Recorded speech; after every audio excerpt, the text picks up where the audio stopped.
Hello and welcome to yet another episode of the Day in Film mini cast. It is your host, the Patinator, as always, and today I have a truly monumentous film to talk about, and no, that is not just referring to the buildings that this guy made.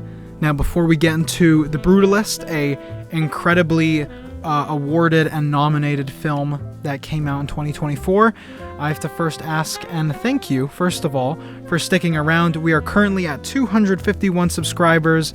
Truly remarkable, guys. I kind of never thought I'd be here. I have no idea when this video is going to go up. I have swim to do and I have school to do, so I'm constantly busy, and I have a full-time girlfriend to take care of, so life is pretty busy. So I hope this video eventually gets out there. And now that I've seen this, I have like Amelia Perez left to watch, and then I can make my year in review, and Conclave too. I really want to watch Conclave, so expect that sometime in the next decade. But enough talk about time, because this movie does a lot of that. Let's jump right in to the very Brady Corbet's very own, or Corbett, I'm not too sure, The Brutalist. And so The Brutalist, in case you don't know, is a 3.5 hour long movie about Laszlo Toth, I think is how you say his name, played by Adrian Brody, and his career, or at least early career, in the United States. And so, first of all, the first thing that most people notice about this movie is its runtime, naturally, because you don't get 3.5 hour long movies very often. And I think this is probably the most accessible 3+ hour long movie I've seen, and a lot of that is thanks to the intermission that was thrown into this movie, I think an hour 50 odd minutes in. And so, what's so magical about an intermission? And let me tell you guys, a 3.5 hour long movie, no matter how good, is naturally going to be hard to sit through. It's not like sitting still for 3.5 hours, or 3+ hours, or any time close to that is very easy. And having even a 15-minute period, which is how long this movie's intermission is, to just stretch your legs and maybe tell someone how much you're loving the movie and whatever it may be, really does help with the consumability of the movie. It's a lot easier to sit through and a lot easier to really absorb. And because of this intermission and the place that it's inserted into the movie, it feels like it's split into two very distinct parts. And the movie very clearly is. They even have part 1 and part 2 and an epilogue. And I really love that about this movie, because it separates two movies, or two parts that feel like almost completely different films. The first part does feel like the rise, and the next part feels like a very, very depressing fall, and the end does a weirdly good, at the same time bad job at tying it all together.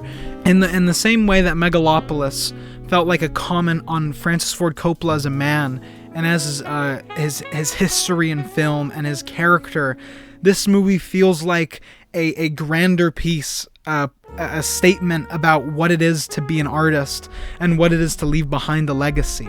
Not to spoil it, but in the last 10 minutes of the movie, they talk about a legacy, and they talk about work that transcends an epoch, or that transcends an era. And in a way, you see what he's been through to do this, and how difficult his life has been, and you have to ask the question, whether you are a creative person or someone who wants to be a creative person or not, you have to ask, is it worth it? Is it worth going through all of this struggle and strife and difficulty to leave behind a legacy that no one may care about? And I think for what the film puts forward on its own merits, in its own little bubble, for what it says about legacy and all that, it is a brilliant movie. Now, unfortunately, as great as it is to say that it does have a very strong statement on legacy, I think the film itself, like if you just go based off of what the film gives you, it does end in a very odd way, and the first part is definitely stronger and more enjoyable than the second part. The movie does definitely laze about and simultaneously rush through all the important stuff. For being a 3.5 hour long movie, I think they could have done with even more time, because I think what they do show is good, but for how dense this story is, they really don't show enough. And to very poorly segue into some more technical and basic aspects of the film, this movie is beautiful looking. They shot on VistaVision film cameras, which to my knowledge, or at least, to my knowledge, it's the first film I've seen shooting on a VistaVision camera. And, a lot of it is probably placebo effect, but having a IMAX film shot on film and shot on this ridiculously huge camera that gives you such a clear view of everything, along with the aspect ratio, this movie looks so clear. There are so many enormous shots in this movie, whether it's the construction of what the building centers around, or it's a quarry, or it's just a mountain range, or a town, or a city.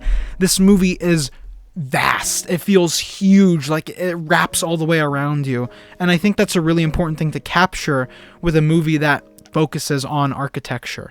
It'd be kind of silly if you focused on a brutalist architect and didn't show how brutalism's whole thing is this vast, encompassing, larger than life kind of thing.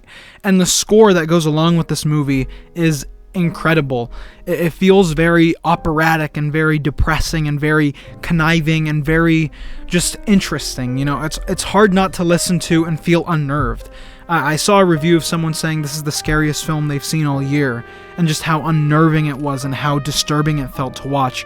And I absolutely side with that. Now, I think there are some scarier movies this year, but I think this movie definitely stands as an incredibly effective, scary film for being a film about architecture. It's so boring, it's scary. To talk about the actors, and let me preface everything I'm saying right now.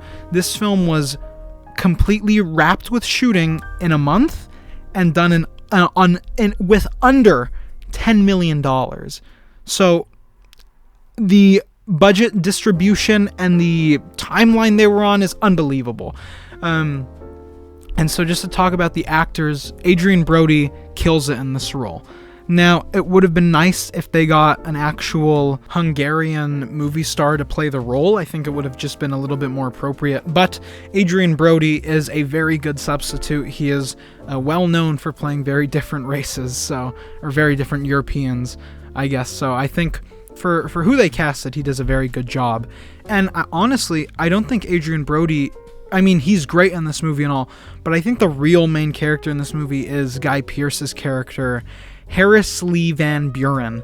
And guys, if you haven't seen an evil character in a movie, watch this movie and closely observe every single second of Guy Pearce's performance, because it is unbelievable.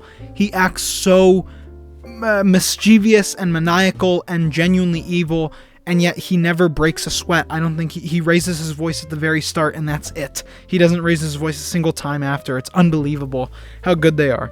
And I'm not trying to undermine Felicity Jones' performance or Rafe Cassidy's, I don't know how you say her name, their performance as Laszlo's wife and daughter respectively. They do excellently, but this film is packed with talent, and I don't think there's a single poor performance in this movie, which is just lovely. I would hope not. But in talking about performances and voices and characters, I do have to bring up the elephant in the room. It was recently revealed that AI was involved in the making of this film to simply improve the Hungarian accent on Adrien Brody's opening monologue, to my knowledge. And while it sucks that this is in the movie, and it absolutely does hurt the enjoyment value for me, because I understand wanting to make it feel perfect and wanting a better Hungarian accent, but I think having a weaker Hungarian accent shows the humanity in art. You love art for all of it, its imperfections and its beauties and its darker spots and everything, and I think trying to cover up an imperfection with AI is just incredibly anti-art, and it really is a shame that this, to my knowledge, first-time director, or at least breakout director, does this in such a massive film for the year. It sucks. This movie's getting nominated for Oscars and has AI in it.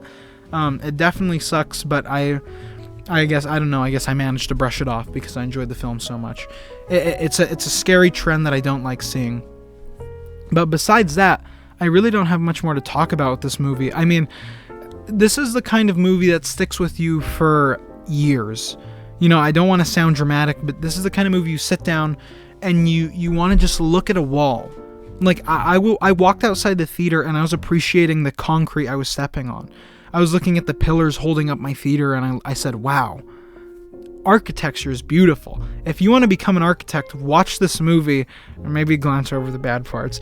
Hell, I want to be an architect now, but I really should go. I don't have much more to say. Again, I'm very sorry about my lousy upload schedule right now. I would say I'd work on it, but I don't know if I will. And I'm glad you're all here. 250 subscribers, 251 last I saw, is no joke, and I am so ridiculously grateful that you guys are doing this for me. Seriously, it means the world that there are even 10 of you that want to watch me. And with all that out of the way, by the way, I gave this movie an 8 out of 10 before I close off. Definitely not the best film of the year, but it's certainly up there. I think it's within the top 5, but I'll have to look over it. But seriously, that's all I have to say. I hope you all have a wonderful day, and I will see you in the theaters.